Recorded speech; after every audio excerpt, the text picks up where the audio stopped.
Welcome to The Explainer. Today, we're unpacking something truly special, a deeply human, incredibly soulful narrative titled The Red Little Box. Now, if you've ever found yourself wondering exactly how a masterfully crafted story captures the entire spectrum of romance, from that very first spark of a chance encounter all the way to a life-altering commitment, well, you are in exactly the right place. We're going to trace this beautiful chronological journey step by step. We'll be breaking down the exact lyrical mechanics and storytelling techniques that make this ballad so uniquely powerful. Today, it's all about highlighting how the songwriter builds vulnerability, warmth, and this effortless emotional expression that just makes the whole story feel incredibly real. We were strangers in a crowded room, a winter afternoon in town, both reaching for the same old scarf. I mean, it instantly paints a picture, doesn't it? It drops us right into the middle of this wonderfully warm, atmospheric, wintry scene. It is literally the ultimate serendipitous chance encounter. You can almost feel the chill in the air and hear the bustling energy of the town around them. And the absolute brilliance here is the use of such an incredibly mundane object, just an old scarf, to anchor a life-changing moment. It grounds the story in pure reality before taking off into the emotional stratosphere. What the narrative does so effectively right out of the gate is focus entirely on this micro moment. As their hands touched over that scarf, a single second seemed to last way longer than it should have. The crowded room, the river of people moving around them, all of it just fades away. The world goes quiet, soft, and slow. The storyteller isn't just describing a meeting here. They're describing a full-on physiological reaction. Time literally distorts for our protagonist, establishing this immediate, undeniable connection. Okay, let's kick things off with part one, a winter chance encounter. This is all about a literal micro moment in time. Notice how the author categorizes the different ways love can enter a person's life. On one side, we have stories that arrive slowly, right? Gradually, like a quiet whisper, or maybe the gentle, steady buildup of rain. But look at the contrast here. For our protagonist, it didn't happen that way at all. Their story arrived like lightning. It was a sudden, undeniable, and completely electrifying strike. By explicitly comparing these arrivals, the narrative really highlights the sheer, overwhelming force of this specific meeting. It wasn't a choice, it was a sudden force of nature. And just like the text says, absolutely nothing was the same after. Which brings us right to part two, lightning strikes, focusing on that sudden, intense connection. So, what happens in the immediate aftermath of that strike? The protagonist reflects on walking through life, mountains, rivers, sunlight, and blue skies beside this person, and realizes a fundamental truth. The girl who reached for a simple, everyday scarf didn't just find a piece of winter clothing, no. She found a whole world instead. It's such a gorgeous metaphor, a micro-action leading to a massive, macro-revelation.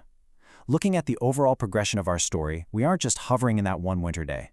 The explainer today actually mirrors the song's literal timeline.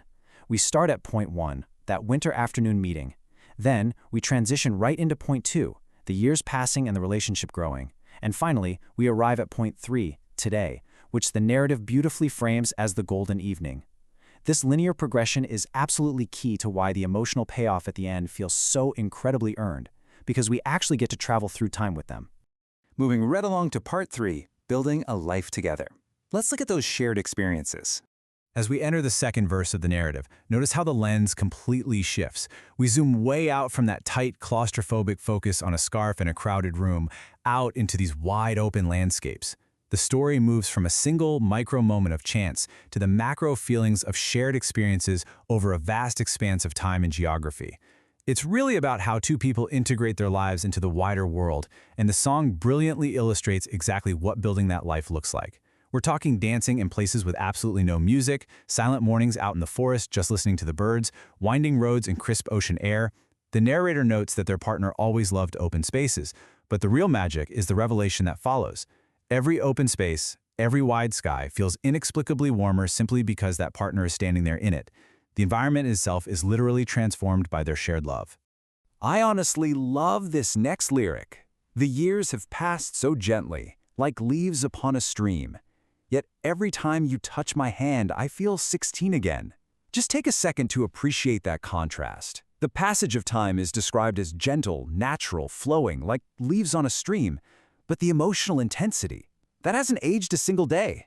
Despite all the years of winding roads and silent forests, the simple physical touch of their partner's hand triggers the exact same fresh, youthful, lightning strike feeling they had on day one. All right, let's look at part four, the golden evening. This is where we see a major atmospheric shift. So, we are entering what we'd call the bridge of the narrative. In songwriting, the bridge takes the listener somewhere totally new, shifting the perspective right before the final climax. And here, the storyteller does this by creating a highly palpable atmospheric shift. The lyrics tell us that today, the light just felt different. It was golden on the hills. The evening moved around them, soft and standing still.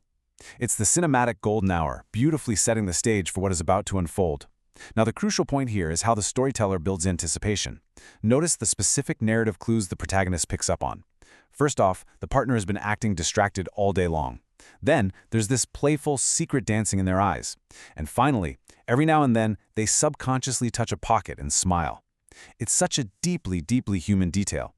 As an audience, we know exactly what's in that pocket. And you can tell the narrator is starting to realize it too. The tension is incredibly thick, but it's a warm, joyful kind of tension. And that leads us perfectly into part 5, A Trembling Hand, the climax of our story. In the actual source material, this is where the music experiences a complete breakdown. The sweeping instrumentation drops away, and the vocals become slower, hushed, and intensely intimate. It pulls you right into the absolute center of the moment, almost as if you shouldn't be listening in on something so personal. Then suddenly, the whole world disappeared. The partner stops beside the firelight, and all those winding roads, oceans, and forests we just talked about, they vanish. The macro world is entirely stripped away, leaving only the two of them wrapped in the glow of the fire. The narrative focuses everything down to a razor-sharp point in time and space. We focus in on the micro elements of this climax: a little red box, a trembling hand, and this beautiful, beautiful concept: 1,000 dreams inside a single moment. They didn't need many words, the narrator tells us. Think about that for a second. After all the sweeping descriptions of their epic life together, the biggest moment of all is practically silent. It is monumental in its quietness. That little red box holds the weight of all their past shared mornings and every single one of their future winding roads. This brings us to the emotional peak of the narrative. Because my heart had answered long before, I whispered yes. Through the tears, through all the laughter, through everything they have been and everything they will ever be, she gives her answer. And the narrative describes that yes as the easiest truth she has ever known. It's a stunning culmination. The decision wasn't made in that single second by the firelight. No, it was made incrementally over years of shared silence and gentle touches. The word yes is really just the final, verbal acknowledgement of what their hearts already knew for sure. Finally, we reach part 6, Made for Us Alone, the beautiful afterglow. As we move into the outro of the explainer, the storyteller paints one final, photorealistic visual for us. The high emotion of the climax softly fades into a warm, really comfortable afterglow. The stars are described as waking up slowly above the dancing flames, and her hand is resting in his, exactly where it belongs. It perfectly mirrors that very first touch over the winter scarf, but now it carries the weight of a lifetime promised behind it. This brilliantly illustrates the final dichotomy of the story. We acknowledge reality. Somewhere out there, beyond the firelight, the indifferent, massive whole world just carries on. People are definitely still rushing through crowded rooms in winter towns, but in this deeply intimate, exclusive space, tonight feels like it was engineered by the universe for them alone. It's a powerful statement about how love creates a private sanctuary right in the middle of the chaos of existence. Which leaves us with a thought I really want you to carry with you today.